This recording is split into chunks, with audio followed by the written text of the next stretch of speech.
Ibu sekalian, kita semuanya tentu beriman ya Bu ya.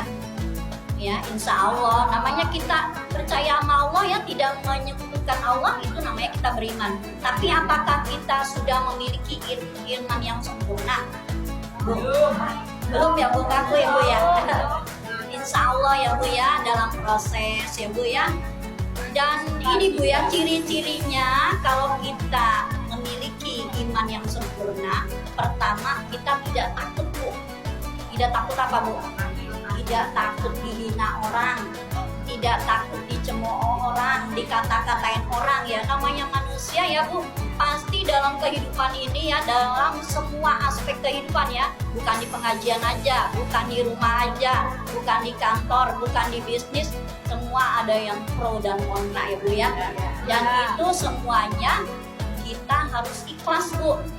Namanya orang ya Bu ya, kalau orang itu ada yang pro cocok sama kita, kalau yang kontra ya nggak cocok sama kita, segala apa yang kita lakukan itu di mata dia jelek aja, salah aja, nggak usah dipikirin. Yang penting kita berjalan di jalan rel yang benar ya Bu ya. Terserah Allah yang nilai, bukan manusia ya Bu ya.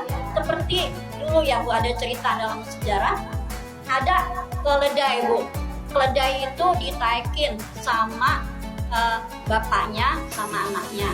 Jadi bapaknya Bu yang naik, keledainya dituntut kedua anaknya. Nah terus kata orang apa Bu? Itu bapaknya gak kesian sama anaknya, masa orang tua gak mau ngalah sama anak, kayak gitu. Karena dikatain begitu Bu, akhirnya tuh bapaknya turun, naiklah si anaknya. Nah pas anaknya naik, katanya anak durhaka, katanya gitu. Orang tua disuruh nuntun, dia malah naik enak-enakan, kata gitu. Karena dibilang begitu Bu, akhirnya turunlah ya, naiklah kedua-duanya. Terus apa pas naik kedua-duanya?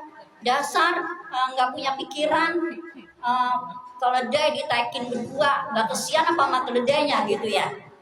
Terus Bu, akhirnya dia turun tuh berdua Bu, keledainya tuntun. Apa kata orang lagi? Katanya, dasar loon, kata gitu. Masa ada keledai bukan ditunggangin malah dituntun, katanya begitu. Jadi sejarah itu suatu pembelajaran buat kita ya Bu ya. Jadi kita nggak usah ini, kita introspeksi diri aja ya Bu ya. Yang penting kita niatnya mencari ridho Allah ya Bu ya. Jadi itu Bu, kalau kita pengen punya iman yang sempurna. Kalau ada orang yang begitu, anggap aja ujian nih, ujian tentang keimanan kita nih. Iman kita kira-kira udah sampai di mana nih? Udah sempurna belum nih? Gitu ya Bu ya. Yang kedua, kita tidak ria. Artinya tidak pamer Bu. Kalau ngaji sini kan Ibu nggak pamer ya, nggak pamer baju baru, nggak pamer pengen dibilang orang soleh ya Bu ya. Semata-mata mencari ridho Allah Subhanahu Wa Taala ya. Semua ridho Bu, apa yang kita kerjakan mencari ridho ya Bu ya. Dan yang ketiga ya Bu ya, mementingkan akhirat dulu Bu daripada dunia ya Bu ya. Contohnya apa Bu? Kalau kita memikirkan akhirat dulu baru dunia, misalnya nih Ibu dapat arisan, pengen beli kalung apa emas nih buat nabung, buat jaga-jaga gitu kan ya Bu ya. Kadang-kadang kan begitu. Nggak taunya udah dapat arisan, tetangganya apa temennya minjem, apa saudaranya katanya ada yang sakit. Terus gimana tuh Bu? Nah, kita pinjemin dulu, kita sebagian atau seberapanya ya Bu ya, kita pinjemin. Kita juga beli, nggak usah semua. Jadi dua-duanya jangan itu yang bijaksana ya Bu. Jangan kita mementingkan diri sendiri. Jadi ada 3 ya Bu ya, untuk memperoleh keimanan sempurna. Pertama, kita tidak takut dihina.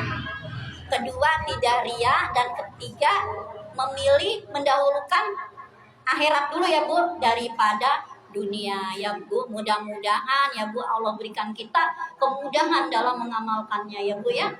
Insya Allah mudah-mudahan kita dapat mengamalkannya sehingga kita memiliki keimanan yang sempurna, khususnya jamaah majlis taklim yang ada di Murhifin ini dan juga keluarga kita. Amin ya robbal alamin ya Bu ya. Itu saja ya Bu yang